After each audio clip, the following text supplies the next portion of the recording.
Cheers. Happy Friday. Happy Friday. Happy Friday. Happy Pinot Noir. It's not Pinot Noir day, but darn it, we felt like Pinot Noir today. I don't know why, but all day long I felt Pinot. We opened a bunch of Pinot all day long, tasting different stuff from all over the country. I'll tell you one thing. That Westcott Vineyard Terroir selection is pretty freaking fantastic. Like looking across the country, who are some of the top Pinot Noir producer, right? Western Canada, we like right out of the gate, you're thinking like, I don't know, Meyer Estate, Meyer family, one of the top producers. You go on the other side, like Westcott comes to mind almost every time when I'm thinking Chardonnay, Pinot Noir. Westcott is right there, and I had a great time with Casey, the winemaker, this afternoon. We had a great chat, and yeah, I don't think it's going to take a lot of convincing to convince my business partner to feature that little conversation a little later. But how are you doing, Mira Boucher? Friday night, almost 7 o'clock Pacific. How you doing? Pretty fantastic because I just had 3 Pinot Noirs. Now, you guys know I'm not a huge fan of Cab Franc, but it's grown on me. And Pinot Noir is like a little bit like that too. I wasn't the biggest fan when I started drinking wine in the pandemic. And I tried Pinot Noir the first few times. It wasn't like my ultimate favorite thing. But it's really grown on me. And I tell you, when you get a really good Pinot Noir, even if that's not my favorite varietal, I can't help but love it. And so we have 3 amazing ones open tonight.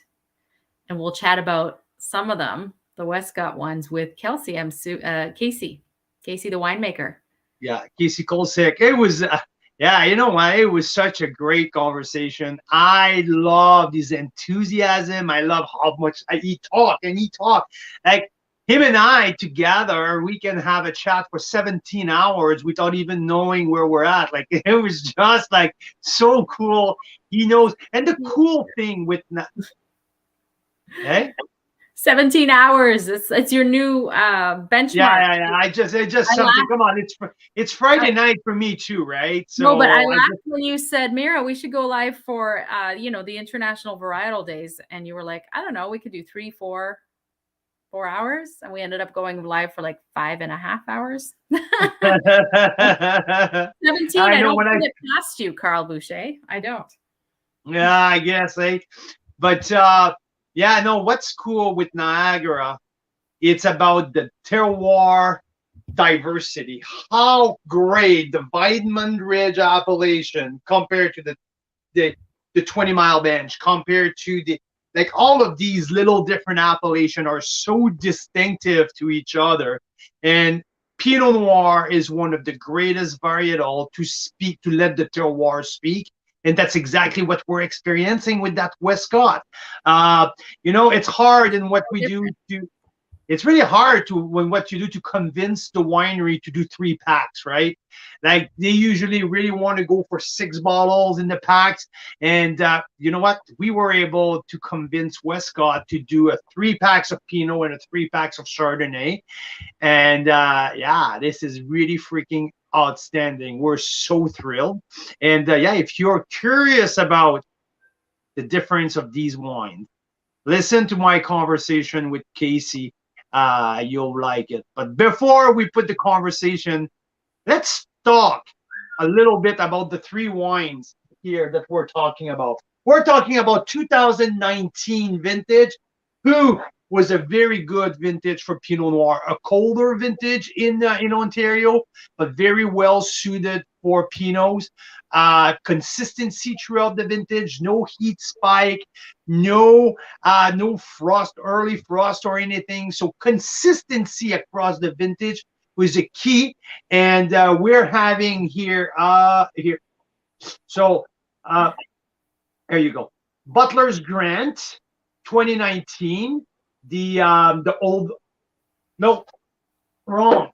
Here you go. Sorry, Butler's Grant, old wine, and Butler's Grant Caroline's Block. So both from the same vineyard here, okay, from not the home vineyard, but from the Butler's Grant Vineyard, who was purchased by Caroline and Grant Westcott in 2018. 2019 was the first vintage for that the Westcott harvested grapes from the Butler's Grant Vineyard. A very, very sought after piece of land in the 20 Mile Bench appellation. At the bottom of the escarpment. So Vinemont Ridge appellation is at the top of the escarpment. So that's a really good one. Daryl's saying it's all about Butler's Grant old vines, and it's so true, Daryl. That's probably my favorite one, the Butler's Grant. They're all three of them in that terroir pack are so different, and they're all so good. But if I had to pick a favorite, I think it's that Butler's Grant. So, and the crazy thing with that Butler's Grant old block, old vines, it's their 35 years old vines there on that block. The Caroline's block, it's the new sections of the Butler's Grant right in front of Caroline and Grant's house on Butler's Grant Vineyard, but a different block with younger vines. So with Caroline's block, you get more vibrancy, more fruit forward, a little bit more New World style of Pinot Noir. You get to the old vines, Butler's Grant, you get earthiness, you got forest floor, you get a little bit of snapshot of Burgundy.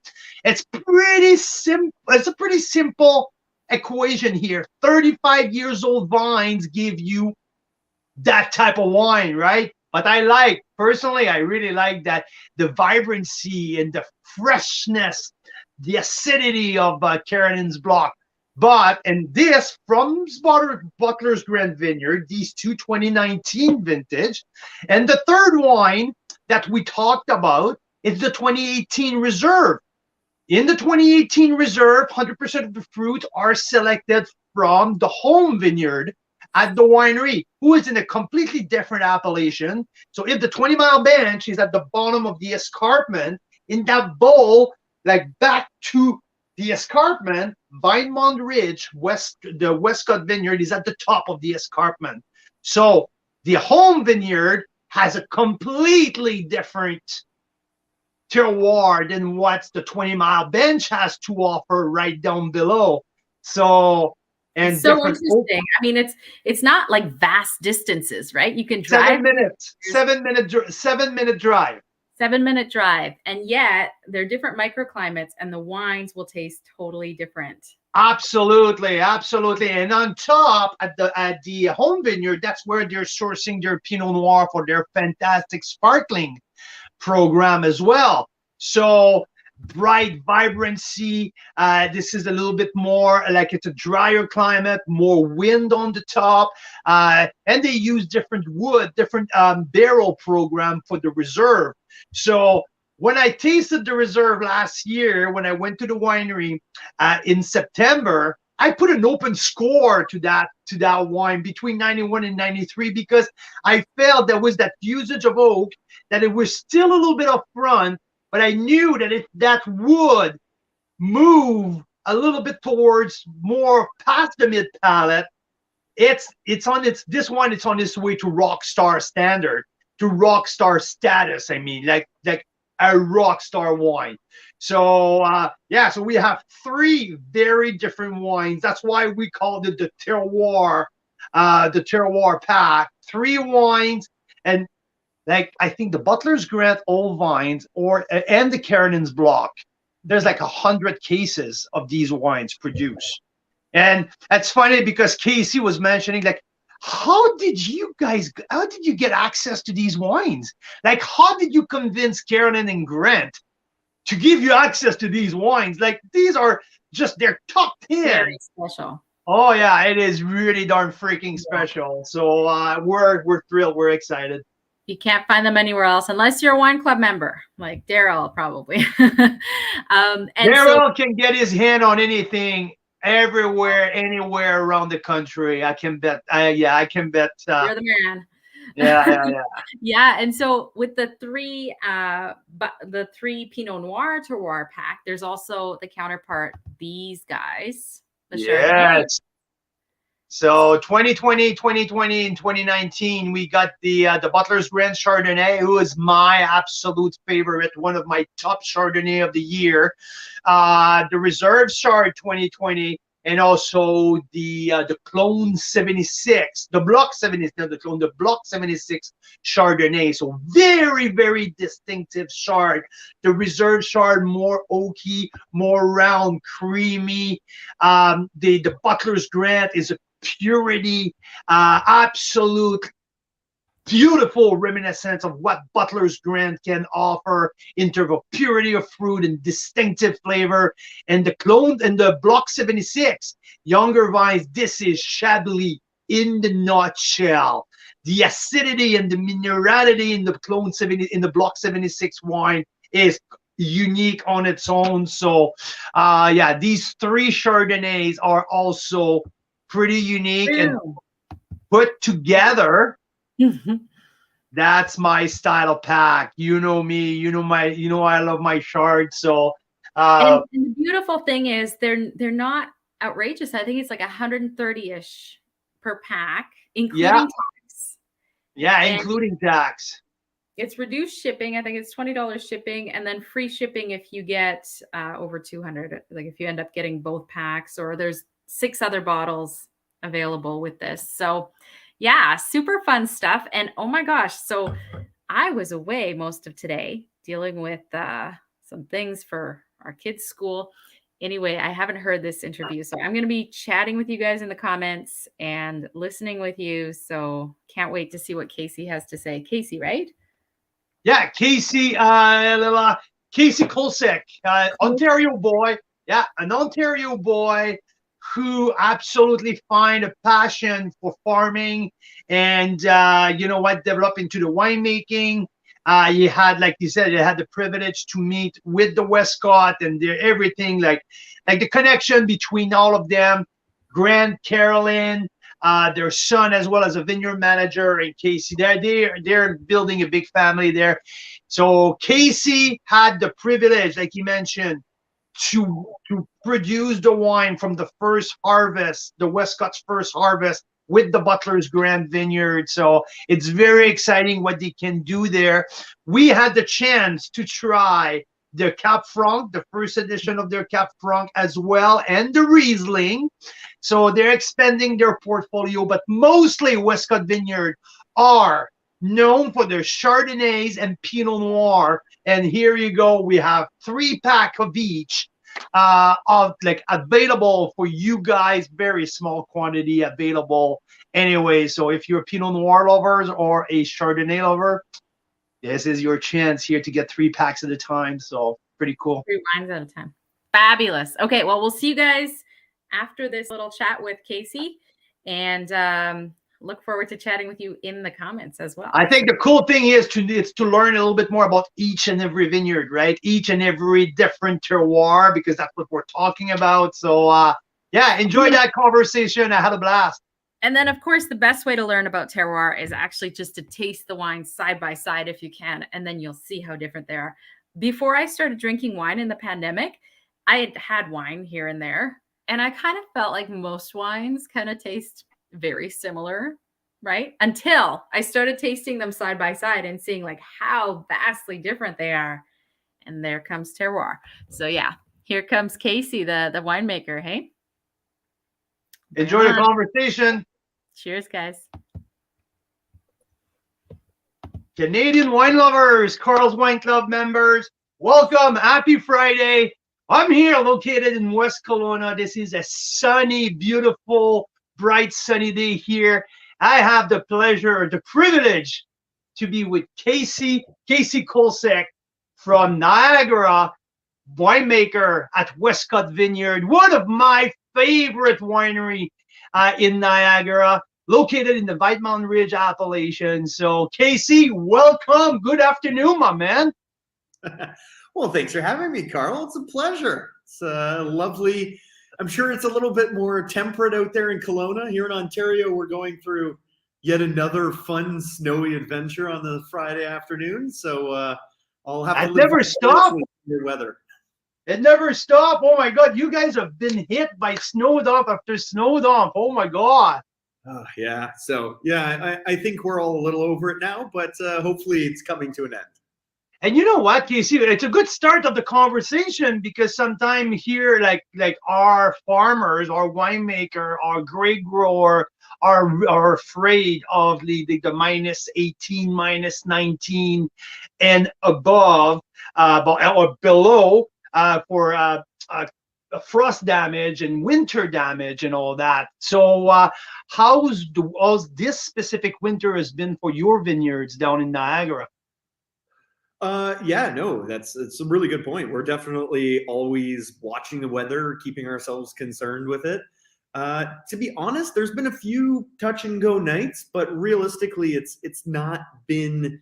We always kind of roll back to that horrible word, polar vortex. We haven't really had those kind of cold snaps, and the cold snaps we have been at least reasonably short. And before that, we had a pretty good. Let's say pre-season as we approach the winter. So the vines were fairly acclimatized going into this season compared to some other years. So I think, early projections are, the winter hasn't really rocked us too hard. But yeah, we're always worried about it. And, to your point, all the snow actually does help. It does provide, a little bit of extra insulation from protection, right? Exactly. It's just suck for you guys to have to shovel all of that darn thing. Yeah, all morning this morning. So yeah, we're getting pretty used, fortunately. You know what? Today we're gonna taste the Terroir Pack, the 3 outstanding wines from the winery we have across the board. Pinot Noir. We're gonna taste the 2019 Butler's Grant Old Block. We're gonna have the Carolyn's Block. 2019 as well, and the 2018 Reserve. So I'm thrilled. I'm ready to go. I'm in the mood of Pinot Noir today. So let's talk about Pinot. So Casey, before we start to talk about the Pinot, let's talk about you for a minute. Okay, you're an Ontario boy. You're an Ontario boy. And so what drags you to the wine business as a winemaker? How did you end up at the Niagara College or the Ontario College or whatever you call it? How did you end up there? Yeah, no, yeah. So I'm born and raised in Ontario, despite maybe a last name that shows more Eastern European kind of heritage. I'm multi-generational Canadian, but yeah, no, I didn't grow up in Niagara particularly. I grew up in a different kind of farming community up in southwestern Ontario, little tiny town, corn, canola, very different, lots of cattle and dairy. And yeah, those kind of, let's call them humble beginnings, brought me to the University of Guelph, which is a pretty storied school for agriculture here in Ontario and across the whole country. And it was honestly there where I discovered wine. I kind of tell the story. It's maybe not the most flattering, but I think it might be the way a lot of people have come into enjoy wine. And yeah, basically it was we're all looking to have a good time on the weekends. It's Friday night, of course, everyone enjoys themselves.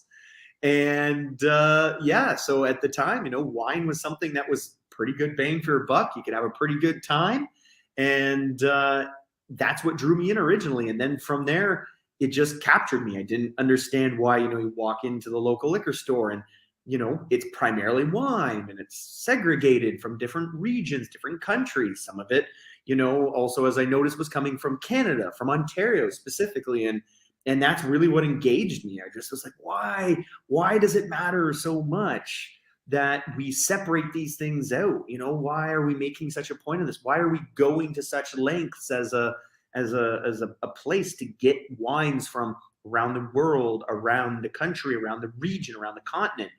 And yeah, that was hook, line, and sinker. I was in, and it's been kind of a tale ever since then. And that's kind of what's projected me all the way through the career. And now at Westcott, the Westcotts have fantastic, vision for this area and this region, and we parallel our opinions on what we can do very well. And it goes back to that: why does it matter that these are coming from not just different countries.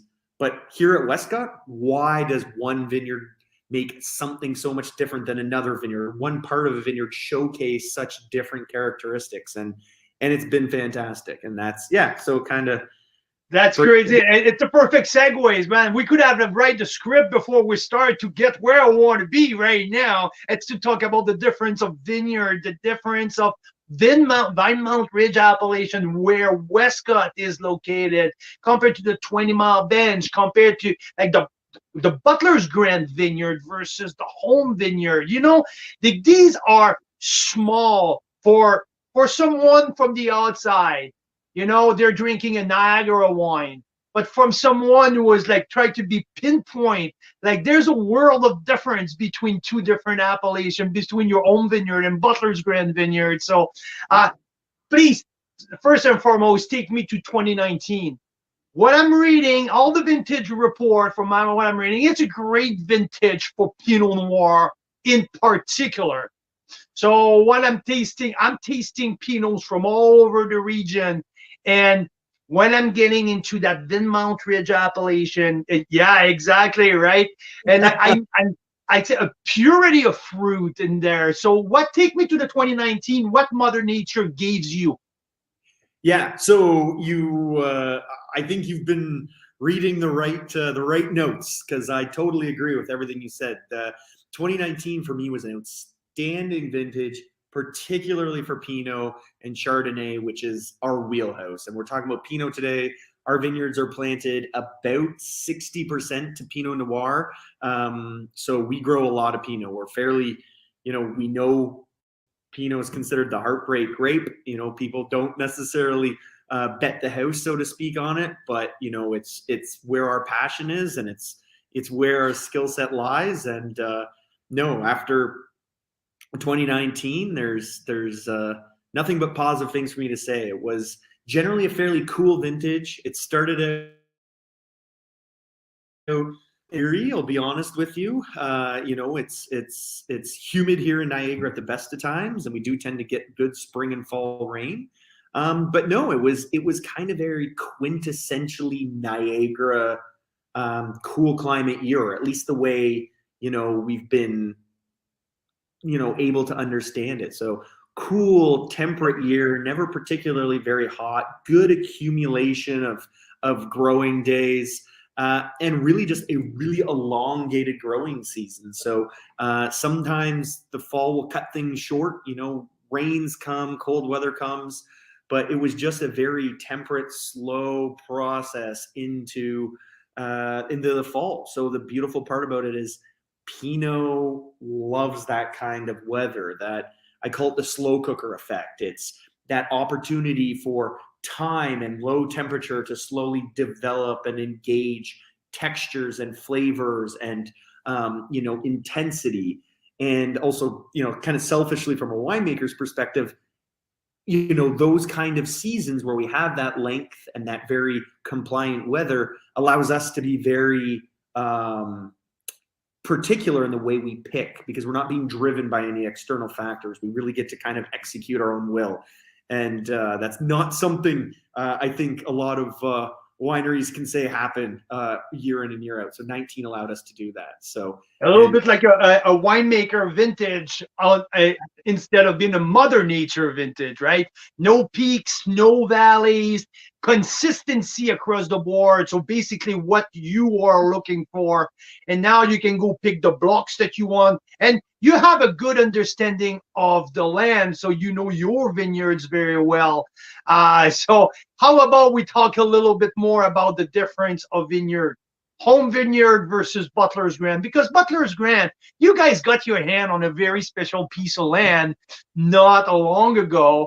And like when I'm talking with people from Ontario, and when I mention Butler's Grand Vineyard, people's eyes are lighting up. It's a gem of a piece of land, and you guys got that not long ago. So what's the difference between Butler's Grand and the home vineyard at Westcott? Yeah, so you've mentioned it a few times, and I think that the first place to start is the home vineyard is in Vinemount Ridge. So Niagara, Ontario is split up by appellation, and these appellations are defined by certain borders that kind of delineate whether it be different geological situations, different elevations, different slopes, many different climactic and geological conditions go into defining the borders of these regions. Vinemount's quite interesting because for anyone who's watching who's been here, and if not, it's pretty easy to describe. Niagara is defined, particularly the wine growing region, by the escarpment and this concept of the lake effect, because we're right next to Lake Ontario. Like I'm up here in the offices and I can see the lake from the window. So we're very close to the lake, and that has a huge effect on how this region can produce wines. But Vinemount Ridge, interestingly, when we talk about all this, is sort of unaffected by the lake, because the escarpment, as it comes up, the effect of the lake ends basically like a big bowl at the edge of the escarpment. And Vinemount Ridge is actually that ridge on top of the escarpment. So as far as like differences go in appellations in Ontario, this one's very distinct because it's very obvious. You're going up a hill and then you are on a plateau. But with that, we have, really beautiful soils up here. We have really good exposure. We have some really interesting aspects. So we do have a little bit of self-facing slope at our home vineyard, which is, beautiful for collecting sun and getting that kind of ripening throughout the year. And the soils are deep, they're intense, they're very clay-based. And the interesting part is we're very close to that bedrock of limestone that the escarpment is made out of. And throughout the vineyard, again, if anyone wants to come visit us, we're always happy to have you. You'll see our vineyards actually undulate here at the home vineyard. And those undulations are directly different depths of soil down to the bedrock. So as this vineyard is coming into maturity, it's about 12, 15 years old now. We're starting to really see the expression of what this area can do. So Vinemount Ridge is really, really interesting. In term of degree days, let's get geeky here, you and me, okay? So in terms of degree days, when I'm talking here, okay, I'm based in Kelowna, but when I look at the hot area of the south of the Okanagan, we're looking at 1,500 degree days a year. In normal year, 15 and 1550. How many degree days are you looking in Vinemount appellation, Vinemount Ridge, Bell Park on the normal year? Yeah, so two kind of points is kind of interesting. So one, we actually do tend to be warmer up here than the rest of Niagara because we don't have the lake effect. We don't have that cooling sensation when, as the heat of the summer comes. So we do collect more degree days than say, the benchlands or, down on the actual old lake bed. However, that said, we also get a pretty solid winter up here, which is what's happening now as well, because we also don't have the protection of the warmth of the lake that kind of draws us through winter. So when we're talking about degree days, we're probably looking on average somewhere around 1,200 to 1,300 degree days. So we tend to be right on that kind of marginal cusp of ripening fruit or ripening grapes, right? Because every different fruit has a different baseline for, what is the minimum amount of degree days to ripen. So, but like I always said, and I say many times, the best wines are made on the margins. You look at the regions in the world that are making some of the most character-driven wines, and these vines being in conditions and areas and soils that are going to give them, something to work towards, something that's going to stress them out, something that's going to make them think and work harder, is always going to yield a sweeter product. So, and I don't necessarily mean sweet in a residual sugar way. I just mean a more, kind of complex product because there's so much more happening around them. I call it the terroir driven, right? Terroir driven. You feel like you're tasting the dirt. You feel like there's a sense of place, not a sense of jam. and there's one challenge that you guys in Niagara, it's like you mentioned it earlier, it's the humidity. It's wet, like it's a wet kind of temperature. But I believe that being on the ridge, you get more wind up there, correct? So maybe does it help to keep the vineyard a little drier than down below? Yeah, no, you're totally right. And we have a patio here that's open all spring and summer and fall, and it's an open air patio under a really cool tent.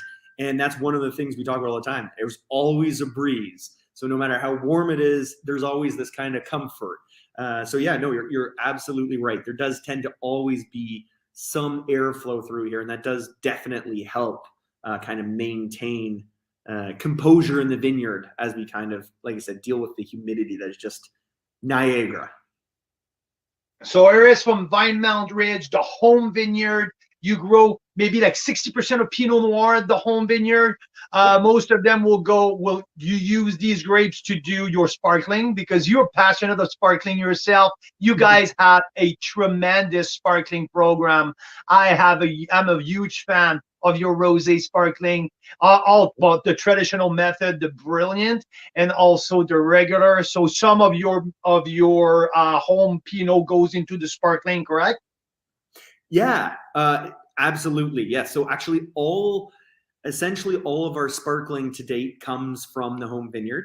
I know we're not talking about sparkling, but the reason we do that relates directly back to the concept of place, because here, because we do tend to be a bit warmer, we tend to get that flavor development earlier than, say, Butler's, which is our other vineyard, which means we can maintain a little bit more acidity, but still have good flavor coming in. And it's just, I find it to be a little bit more of a balanced place to bring our sparkling bases in from. So yes, I do tend to take most everything from the home vineyard for our sparkling program. Let's talk about Butler now. So Butler, how far Butler's Grand Vineyard is from the home vineyard? As if you were to go directly over there in an airplane, it's probably about 5-6 kilometers from here. Okay. But yeah, it's about a 7-minute drive, so it's quite close. But as we were talking about the escarpment and how the home vineyard's on the top, Butler's is right on that bench land. These are the strip of bench that exists in between the top of the escarpment and that original lake bed. And this is a really unique kind of geological opportunity that, like there's a lot of fantastic vineyards that have been established on that streak of land there. And yeah, Butler's has been around for quite a while. And we were lucky enough to have a chance to purchase it in 2018. So the wines that you are tasting with me, I believe you have Carolyn's Block and the Old Vines. Those are actually both Butler's fruit. So different expressions of it, different parts of the vineyard. But yes, they're both from Butler's Grant. And 2019 was the first year we were able to pull fruit from it because we got it after the harvest in 2018. So this is our first take on. So this is your first painting from a canvas that you got a year prior, and this is your first painting of it. So that's pretty cool that we have the chance to taste it together today. I am thrilled about that. Yeah, no, I'm really happy with the way the wines have turned out, and I love, because we're talking about these two wines right now from Butler's, I love the difference that exists between, the Old Vines, Butler's Pinot, and the Carolyn's Block. It's amazing to think these literally were made from grapes, maybe no more than about, 400 or 500 meters away from each other. It's pretty incredible. This is crazy. I have both side by side here, and this is a world of difference on the nose. There's a different color in both glass. The smell is completely at the opposite, and there is stylistically, I can connect the dot definitely, but in terms of the essence, in terms of what the wine is providing me, I have an earthiness on one, I have fruitiness on the others. Both have a great deal of complexity, but they are hitting different spots, definitely. So how can we explain our people how the heck in the world this happened with rows of grapes so close from each other? Yeah, so you know, one of the big first kind of factors to speak to, as I alluded to earlier, is Butler's Grant is actually quite an old vineyard. It is one of the first vineyards that was established in Niagara. And lucky enough for us, a good part of that vineyard is still standing today. So with the Butler's Grant Old Vines, we call it that because although maybe not quite as aged as some of the European vineyards, these vines are pushing 35 years old, which in an industry that is arguably only about 40 years old, that's getting to be a decently old vineyard. And also, like we've talked about it a few times today, to have vines last in such tough conditions, such as Niagara, for that amount of time is incredible. So it really pays, or kind of pays homage to how good the site selection was when this vineyard was established. And now we are obviously bringing our kind of our management skills to it, our kind of visions, and we're just trying to push it further and further and further. So to me, one of the big first things is the age of the vine. So with the old vines, they're old. They're 35-ish years old, and they kind of sing that song that you expect from an older vines planting. It has that kind of concentration, that deeper fruit character. It brings a lot more kind of maturity, and arguably, I would say, very varietal character that you would expect from a Pinot. But all the while maintaining, you know, this beautiful freshness. I love the freshness that came from 19. This acidity, this brightness, this ability to kind of bring things forward.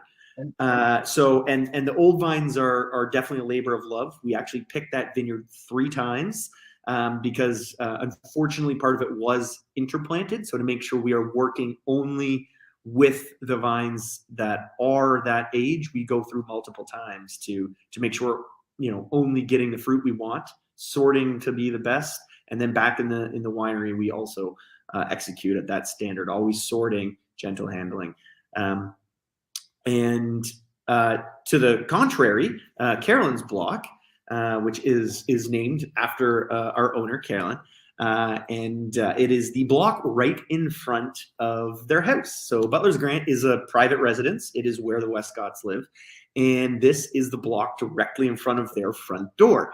So it was named for her by Grant, her husband. And it's a very different expression of the place. It's so one, it is a younger part of the vineyard. So this is not the old vines. These vines are about 4 years old. So they're a little bit more youthful.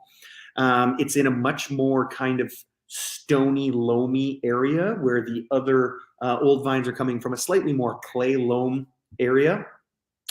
And the one of the differences is with the Carolyn's block, we actually do 100% whole cluster. So we do no destemming. We do very, very, very careful fruit selection. The fruit from this part of the vineyard is always really clean, really balanced, really good to work with.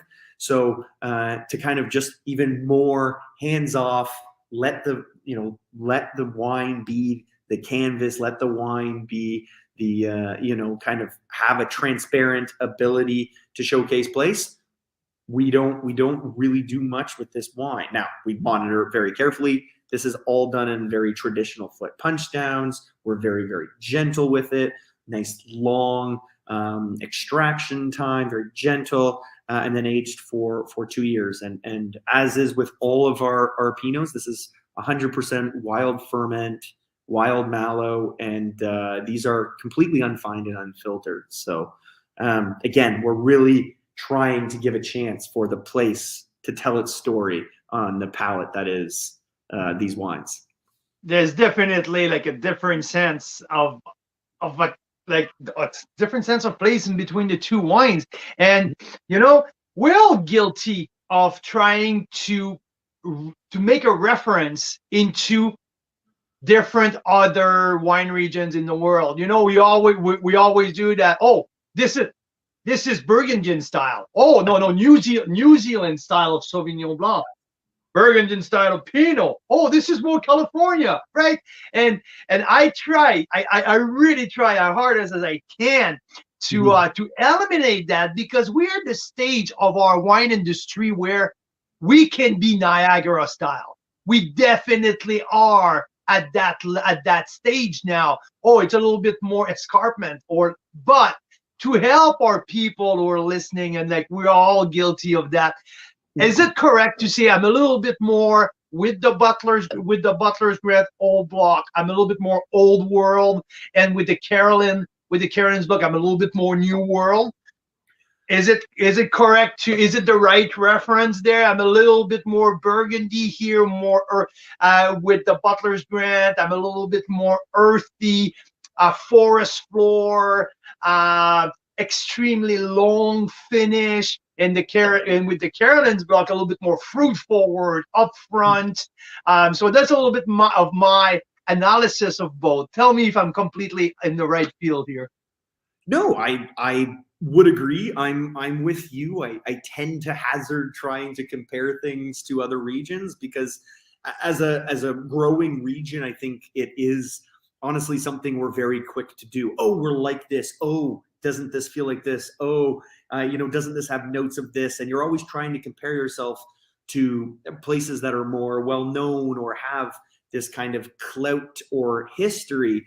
And I think, although we're still very young, we're moving at a fast pace. And I totally agree with you. I think the rhetoric of trying to constantly go, oh, this is our Chablaisienne Chardonnay, or this is our very Californian style cab, it's doing us a disservice as a region to constantly compare ourselves that way. So, but to your point, I agree with your tasting notes. I find Carolyn's block to be very fresh and bright. It's very inviting.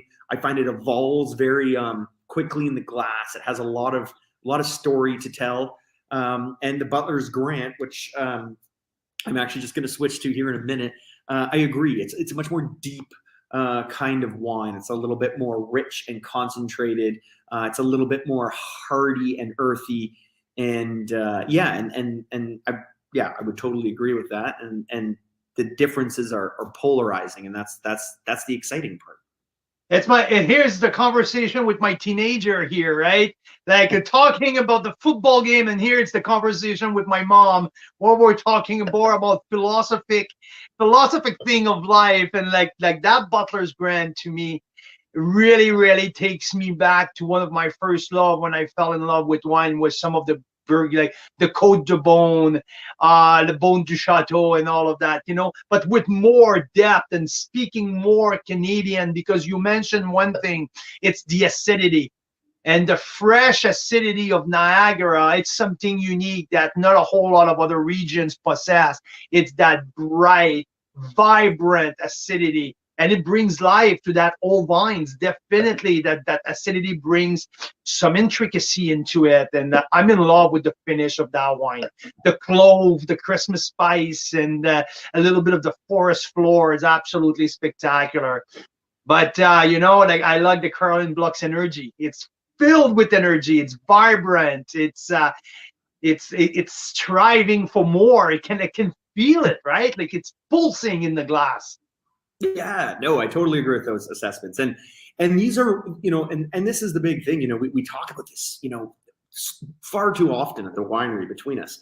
You say, well, when is it right to drink? When are, and it's amazing, these are still such young wines. And by far and large, they're not really released. They're still very much, we're watching them, and it's very exciting to have them with you. And we can kind of all watch them together and get them in the hands of people who want to follow our journey. And, it's curious, because to me, these wines have already moved so far from when we bottled them, from what they were when they first kind of came into this world.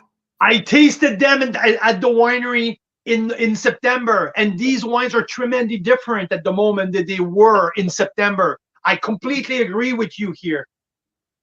Yeah, and that's the journey I love to say. So it's kind of funny talking about this, because you go, well, when would you drink it, or how long will this cellar? And it really comes to this comment. You say, well, what do you like in a wine? Because as these wines move down their path, maybe you love the Butlers right now, and this is the pinnacle for that. And drink it. You love it, drink it. but maybe you know, hey, I want to see more age, I want to see more of that. And that's the thing. There's no right or wrong answer to when you drink a wine, as long as you enjoy it. And, you know, to me, wine is a time and place. It is a snapshot. It is a snapshot of a year. It is a snapshot of a decision. It is a snapshot of, you know, the people you were with and what you remember doing.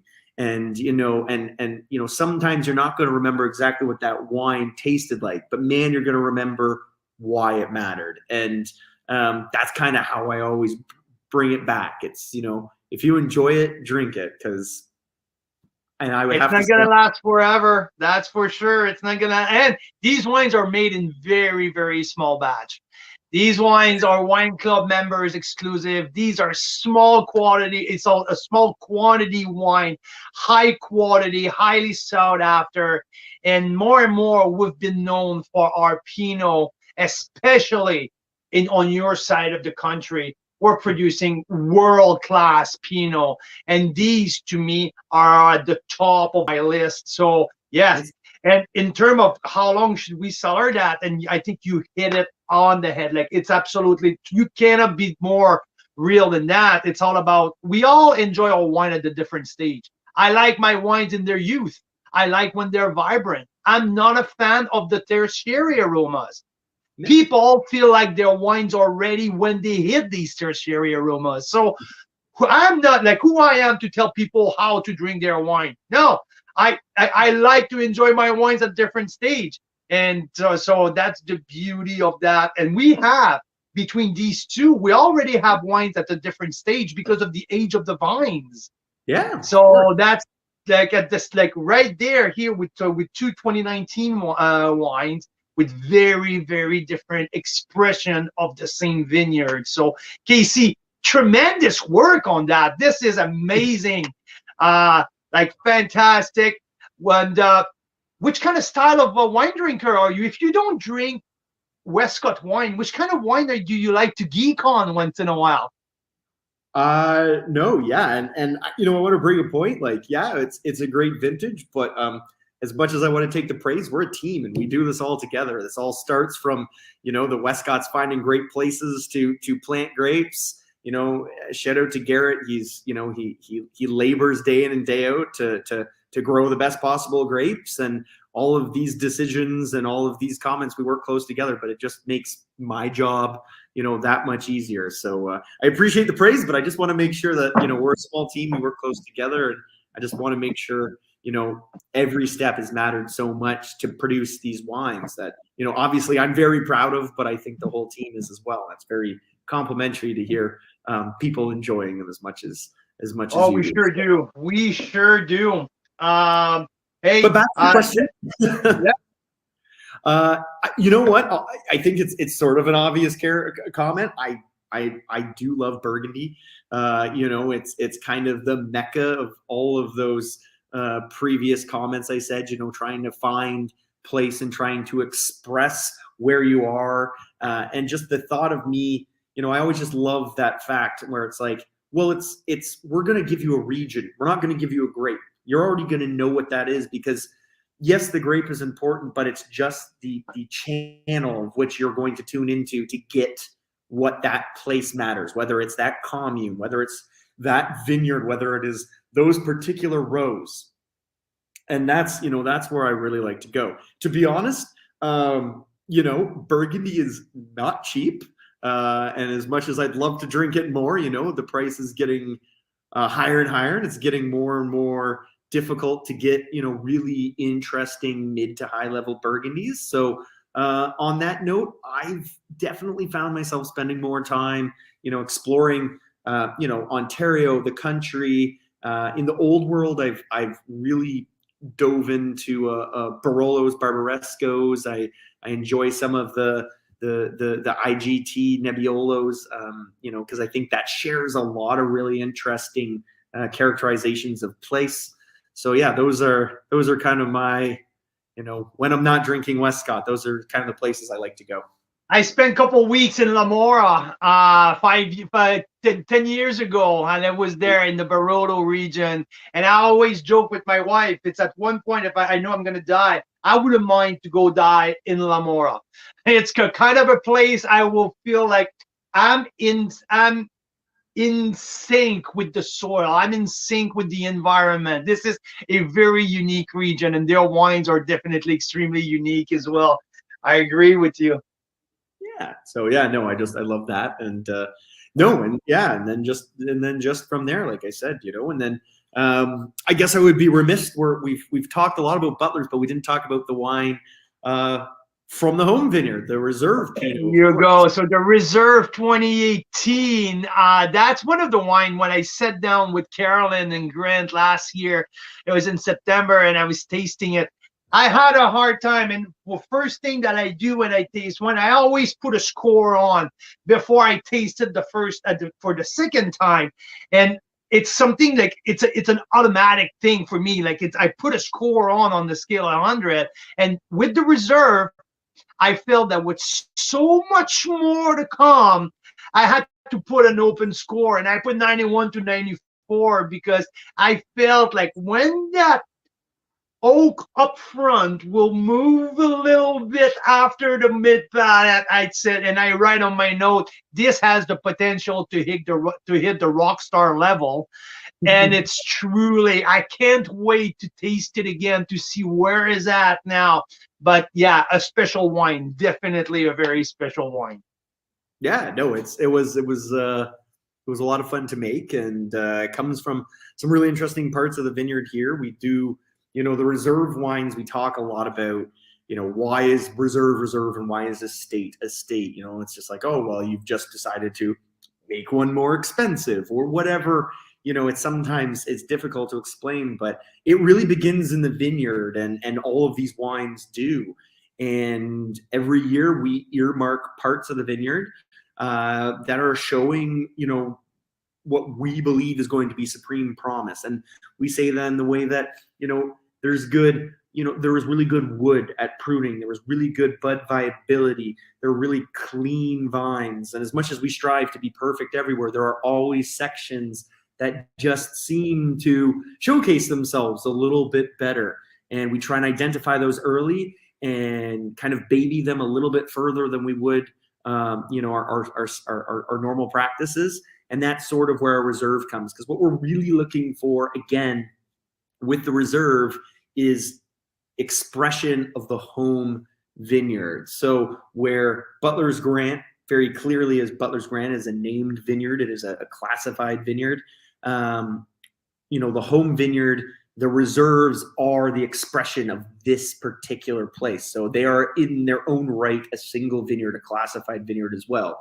So, the Butler's Grant versus the Reserve is really kind of your standard of seeing the difference between the appellations. Where, like I said, Carolyn's block is more an exploration of something very unique at Butler's, but isn't necessarily the exact definition of what that land is going to do. It's very much what that parcel does. How many times a week, or are you walking during the season, during the growing season? Do you walk the vineyard every single week? Is it something that you make a point that you have it on the? It's just automatic for you. You're out there spending time in the vineyard, analyzing every row. Oh yeah, always. This time of year we're out pruning. I get involved as much as I can with that, when duties in the winery don't call. So that's already a great opportunity to see how the winter has gone, how the growing season. You're always working off of trends in the wine industry. So you're always working off of decisions you made a year ago, 2 years ago, 3 years ago. So it's always really interesting to see how those decisions have played out. And when the vines are naked like they are now and you're pruning, it really gives you a good concept of how vigor was, how balance was, what wood you chose, how, your standards were. So yeah, this time of year already in the vineyard.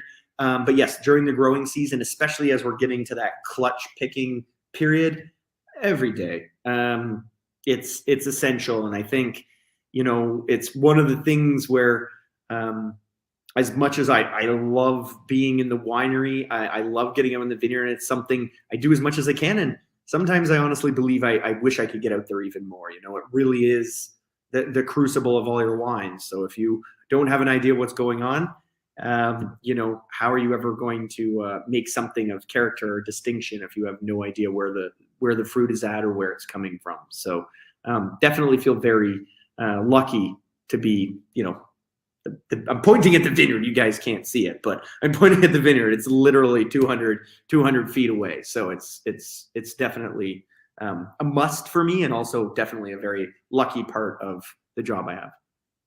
Hey, when we talk about the reserve program, something is integral part. Yeah, there's the resource, it's the grapes, but also a very important part, it's the wood.